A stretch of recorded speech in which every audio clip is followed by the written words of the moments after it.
Hey y'all, it's Elisa and I am the Scrappy Wife behind scrappywife.com, and today I have an organization video for you. I want to share with you how I organize my paper pieces and share with you a few different ideas of ways you might be able to organize your paper pieces. So when I say paper pieces, I am talking about these. They are known as die cuts, ephemera. I've heard some people say ephemera.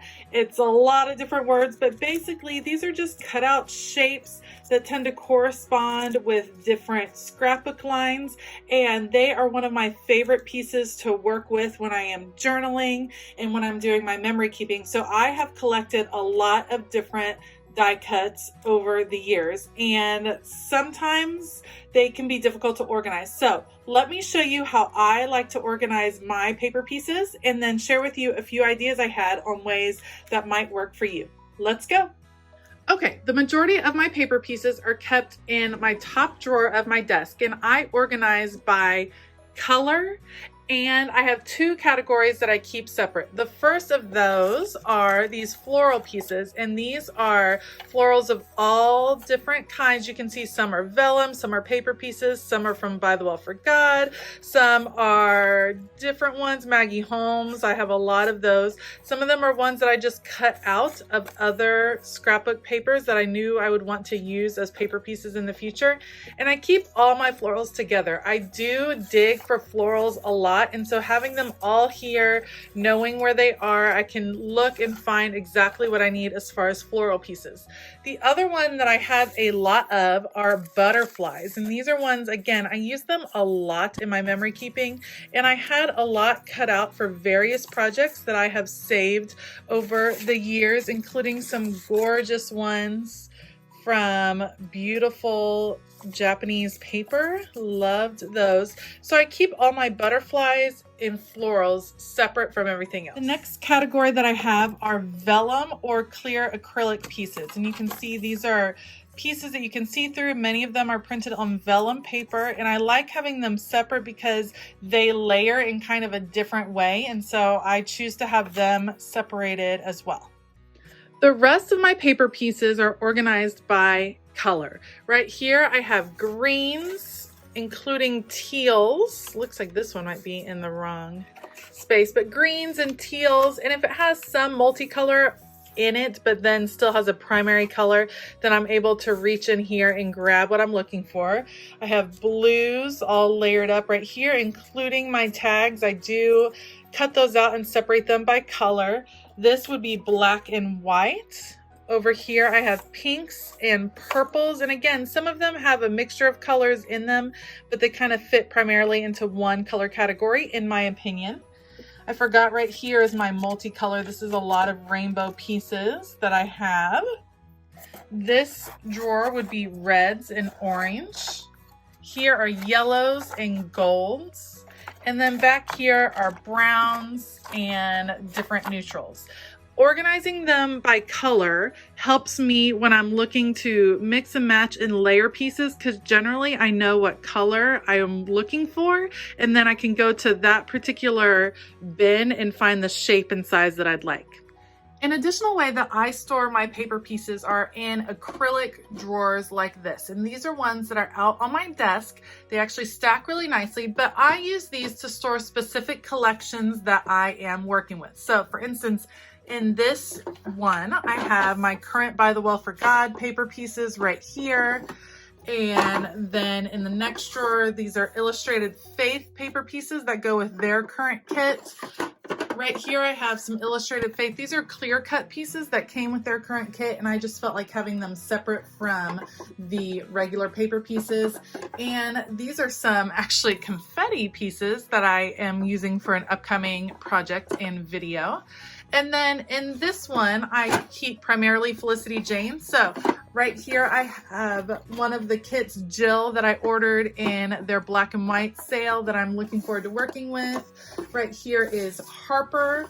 And then down here are some of the odds and ends of different Felicity Jane kits that I've had. Their pieces mixed together really well, and I like to keep them separate from the rest of my paper pieces. So I have them in here, and as I get new kits, I will move those extra paper pieces from up here down into this one.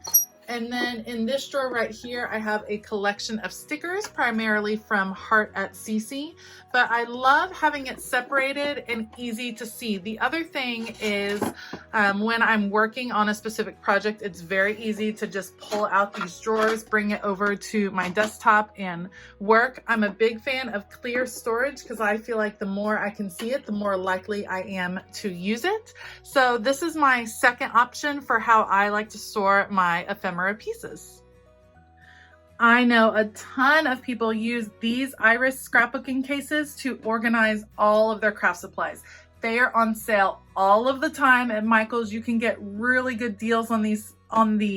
And this one is just an old one that I had in my house. I wasn't really using it, but let me show you how you can customize it for your paper pieces. Of course, you could just throw all your paper pieces into one big pile in here, and of course they would be contained, but that is a large case and it would be hard to kind of sift through that when you were needing one specific kind of piece. So let me show you what I plan to do.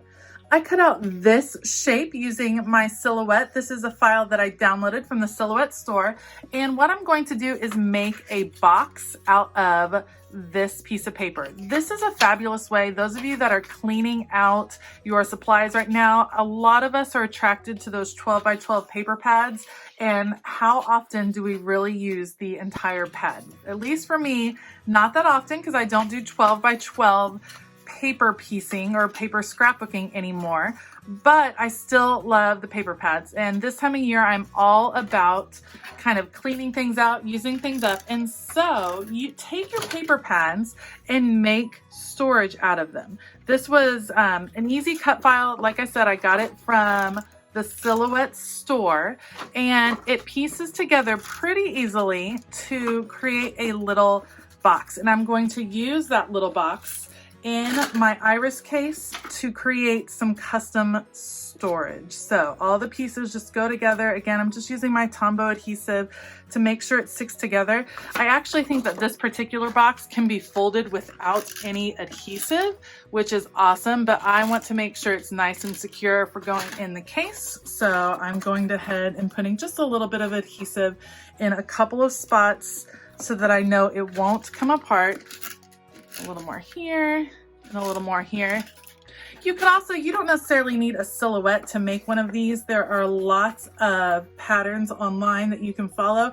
And the great thing about making your own compartments is that you can customize it to what you need, what your needs are. So if you're making your own boxes for inside a drawer, then you can do the size that fits your space, which I think is really ideal when you're creating your storage. So I have one of these boxes. Let me show you how it fits in the iris case. All of these boxes are from Amy Tangerine's Shine On collection, and I'll just be adding them right in here. There we go, they fit this way. Adding them in, and they all coordinate really well. I was able to use a collection that I've been holding on to that I love using and still just had a lot of pieces left over.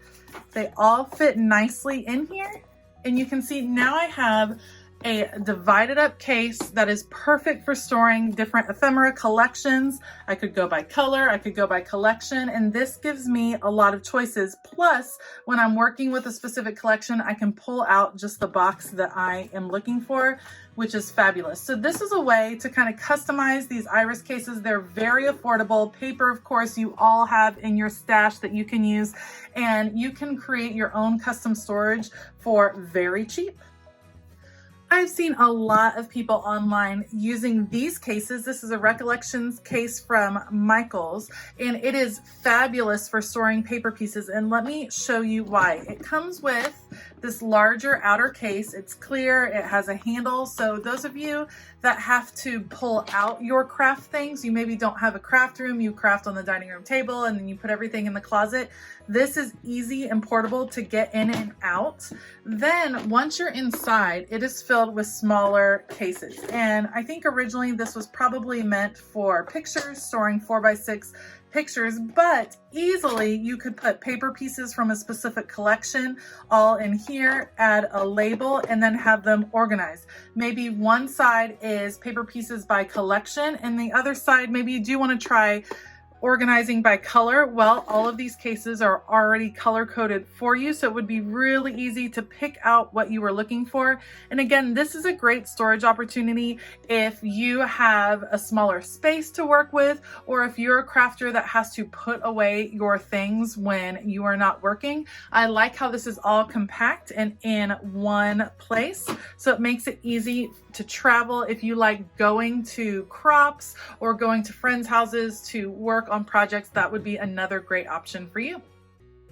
Let's just talk basic drawer organizers, which are fabulous for holding paper pieces, ephemera pieces, things like that. You saw that that is what I use in my desk drawer. And this one happens to be from IKEA. Of course, you can find drawer organizers all over the place. And what I like about these are you can stack them up on your shelf. You don't have to keep them in a drawer. Say you want your paper pieces all lined up within here. Maybe you put them in baggies. Maybe you use it in a variety of ways. But this again is a container that you can pick up and move, which for crafting I think is very important because you're not always crafting in the same place. You might not always be at your desk. Sometimes you are at the dining room table. Sometimes you're traveling. Sometimes you just want to be able to dig through your pieces, and having them organized and being able to move bin to bin makes it easier to look around. A great space-saving solution for storing your paper pieces is in a binder like this. And you can get page protectors of all different kinds. This one happens to be for baseball cards or Pokemon cards in my house, and organizing your paper pieces. You can also get the full-size page protectors and use your fuse tool to kind of customize your own sizes. But in this way, this travels very easily. You can take it with you when you're crafting. It stores away nicely. You can organize even pieces within one collection. So you can see I have tags here and smaller labels here, florals, my girl, and then some extra small pieces. And then that way you can flip through easily to some different collections. I actually have a whole video about how I organize my paper pieces from my printable files, and I will be sure to link that. But let me just show you a quick preview of how I call myself a Project Life dropout because I used to do the project and then don't anymore and still had a lot of supplies left over. So I used it to organize my printable files. And these are pages that I printed out, purchased, printed out, and cut apart. And I used my old Project Life page protectors to organize the different pieces. This allows me to really get into my printables a little bit more easily than when they were in a file folder system that I used before, and I can see things and flip through and really get in it too and make sure I'm using all of these items that I purchased. As you are jumping into organizing this year, remember there is no right or wrong way to organize your paper pieces, but there are a lot of options and you can choose the one that works best for you.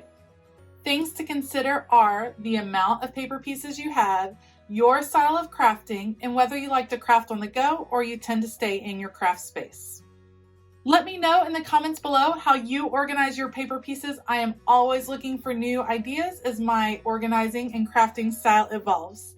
If you like this video, please give it a thumbs up and consider hitting that subscribe button as well as that bell notification button. I hope you have a fabulous day, and as always, keep it creative.